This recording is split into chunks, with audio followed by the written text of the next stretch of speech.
तीसरा अध्याय कर्मयोग, श्लोक संख्या 1। अर्जुन ने कहा, यदि हे जनार्दन कर्म से तुम बुद्धि कहते श्रेष्ठ हो, तो फिर भयंकर कर्म में मुझको लगाते क्यों कहो। इस श्लोक में अर्जुन की जो शंका है वह केवल उसकी ही नहीं है, बल्कि हर सामान्य मनुष्य के मन में उठने वाली शंका है। मनुष्य अक्सर यह सोचता है कि यदि शांति और ज्ञान सबसे श्रेष्ठ है तो फिर हमें इस संसार के झंझटों, कर्मों और संघर्षों में क्यों पड़ना चाहिए। सामान्य रूप से लोग मानते हैं कि जीवन में जो भी कर्म हम करते हैं वे अपनी इच्छाओं की पूर्ति के लिए ही करते हैं। धन कमाना, परिवार चलाना, बच्चों का पालन पोषण करना, ये सब आवश्यक लगते हैं, लेकिन इन सबको पूरा करने के लिए मनुष्य को दिन रात संघर्ष करना पड़ता है और इस दौड़ भाग में उसका मन अशांत हो जाता है। ऐसी स्थिति में भगवान का ध्यान करना, मन को शांत रखना, यह सब बहुत कठिन लगने लगता है। मनुष्य संसार के कर्मों में इतना उलझ जाता है कि उसका जीवन केवल चिंताओं, उतार चढ़ाव और अशांति में ही बीतने लगता है।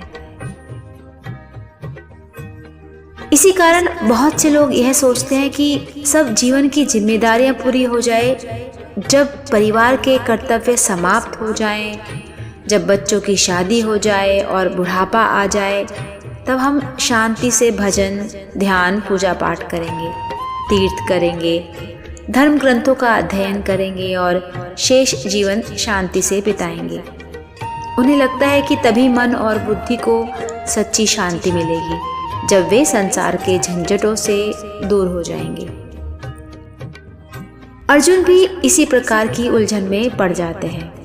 एक और भगवान उन्हें ज्ञान की महिमा बताते हैं कि बुद्धि और स्थिरता बहुत महत्वपूर्ण है, और दूसरी ओर उन्हें युद्ध जैसे भयंकर कर्म के लिए प्रेरित भी कर रहे हैं। अर्जुन को यह समझ नहीं आता कि यदि शांति और ज्ञान श्रेष्ठ है तो फिर यह हिंसा और युद्ध क्यों। युद्ध में तो लगातार हिंसा, द्वेष और मृत्यु का भय है। ऐसी स्थिति में मन को शांत और स्थिर रखना तो लगभग असंभव है। इसी विरोधाभास के कारण अर्जुन भ्रमित हो जाते हैं और भगवान से प्रश्न करते हैं। यहाँ जनार्दन शब्द का इस्तेमाल हुआ है।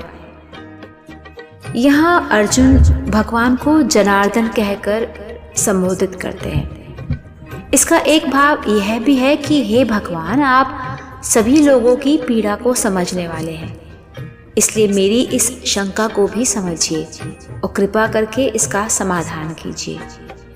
अर्जुन चाहते हैं कि भगवान उनकी बात को सहानुभूति से सुने और स्पष्ट मार्ग दिखाएं। इस पूरे प्रसंग का सार यह है कि अर्जुन के मन में यह भ्रम है कि ज्ञान और कर्म अलग अलग रास्ते हैं, और यदि ज्ञान श्रेष्ठ है तो कर्म त्याग देना चाहिए। लेकिन यही यह महत्वपूर्ण मोड़ है जहाँ से भगवान आगे चलकर यह समझाएंगे कि सही मार्ग कर्म से भागना नहीं, बल्कि सही भाव में कर्म करना है।